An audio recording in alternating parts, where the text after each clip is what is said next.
Knee pain can be pretty complex. So a lot of people that deal with knee pain, they might be coming off of some sort of ACL, PCL, meniscus type injury. Most people are dealing with just traditional patellar tendonitis, jumper's knee, anything in that realm.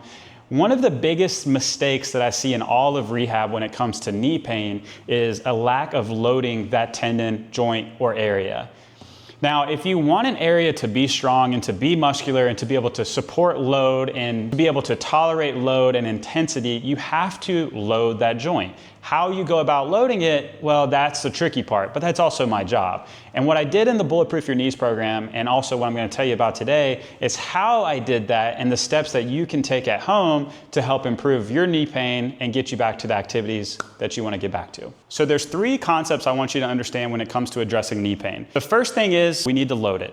We need to do activities that load the tendon and put it in a painful yet manageable position. That's probably the most important part. One of my biggest rules with pain in any area of the body is keep the pain under a 4 out of 10. Now, how do we load it in a manageable way that's not gonna bring on pain? Well, that's the fun part. The best way that we can do to start is 2 concepts: isometrics and eccentrics. So those are my 1 and my 2. For isometrics, that's anything that involves just a pause. So it could be a bending of the knee, and I am just pausing and holding like this. It could be a wall sit where I sit on the wall and I pause and I hold like this. The intensity or the depth of those positions is gonna be determined by how much pain it brings you. So if you can only bend your knee this much before it brings your pain over a 4 out of 10, then you're gonna bend it a little less. If this much flexion gives you a 3 out of 10, guess what? I'm gonna make you hold it here.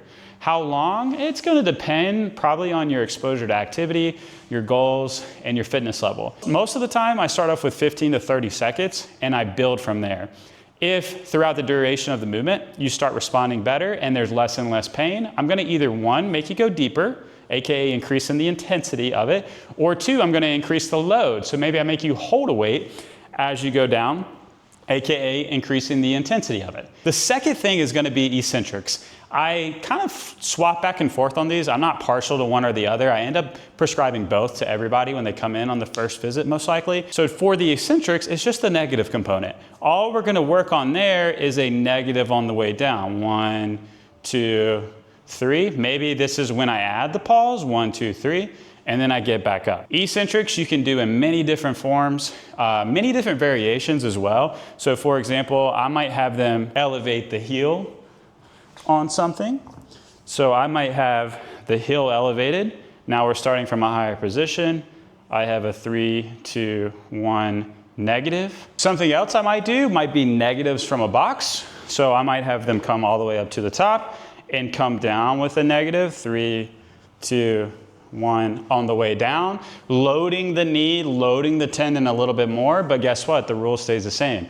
Keep pain under a 4 out of 10. The first thing is those isometrics. The second thing are the eccentrics. And again, those are pretty interchangeable. After that, and really it's kind of all blended into each other anyways, we're loading that sucker. If your knee hurts with squats, guess what? We're still squatting. We might just modify the depth in which you squat. We might just modify the weight in which you squat. We might modify both. If there's one that hurts more than the other, we usually keep the one that feels good the same, and we modify the other. The last big thing that we need to work on though is creating more dynamic force. This is gonna be a little bit more dependent on the individual that's coming in with the knee pain. So if you're a mom and you're just having some knee pain because you just do some Pilates or the fitness class that you do is causing a little bit of knee pain and you don't do much bounding or jumping, I'm probably not gonna push it too hard. But if you're someone that does, you're jumping, you're bounding. How much, how far, I don't know. But we will manage the intensity and the load and the volume of those movements if we have to. So for example, one thing that I always like to say, if you're having knee pain with jumping, you're probably afraid to jump, of course, right? But could you at least give me a hop? If the answer is yes, we just modified the intensity of that jump. We didn't do anything crazy. We just said don't jump as far. I'm not asking you to do a max effort broad jump, but I'm asking you just to jump a little bit, because those dynamic forces on the knee will do the knee good in the long run. However, you've got to be at a position where that knee can handle and tolerate that load. Isometrics, eccentrics, and consistent progressive overloading of that quad, hamstring, and knee area. Now, if you guys have noticed by now, I haven't even talked about strengthening areas around the knee. I haven't talked about strengthening the quad. I haven't talked about strengthening the hamstrings or the calves or any muscle work or any of that stuff. And that's because that stuff is definitely good for you to do. My problem is I have clients come in all the time that have been doing all of those things. They've been doing the hamstring curls, they've been doing the leg extensions, the calf raises, the TKEs, the simple things like that. And those things are all great to do for just general knee health. But the problem that is always present in everyone is the direct loading of that knee itself. And for us to see progress, really with any joint, this video is all about the knee, but this applies the same way to every body part in the area. We have to build its tolerance to load.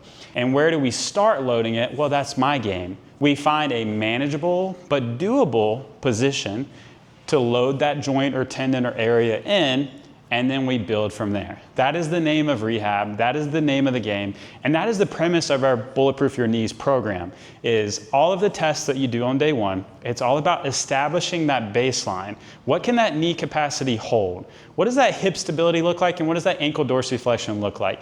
And then from there, it's all about improving the capacity of the knee. You're going to do isometrics, you're going to do eccentrics, and I also throw in some stuff for the other areas. The most common areas that people struggle in are a lack of ankle dorsiflexion and a lack of hip stability. Potentially internal rotation or external rotation, it depends on the person. So those are the extra things that they can do and that I put in my program to help with overall knee health. But the main premise, the main bulk of my Bulletproof Your Knees program, and hopefully your knee rehab program, and hopefully whatever you pull from this video, is that you need to load the area directly. The intensity and volume is going to be dictated by what you can tolerate and how to progress it from there. I hope you guys enjoyed this. These are the kind of conversations I have with patients every single day about how to get better, about how to improve on their pain outcomes, about how to get back to the activities they want to get back to. And I see success over and over and over when I just start loading the area that's causing them pain. If you guys like this type of content, you like to hear me talk about this type of stuff, please, the best thing you can do is like it and share it and let me know down in the comments. I will see you guys in a few weeks. If you want to purchase our Bulletproof Your Knees program, it is here today. Just go to our website, movementcollectivechiro.com/bulletproof, and you'll see our programs and our offerings. And I can't wait to get so many knees better from this. And I will see you guys in a few weeks with another video.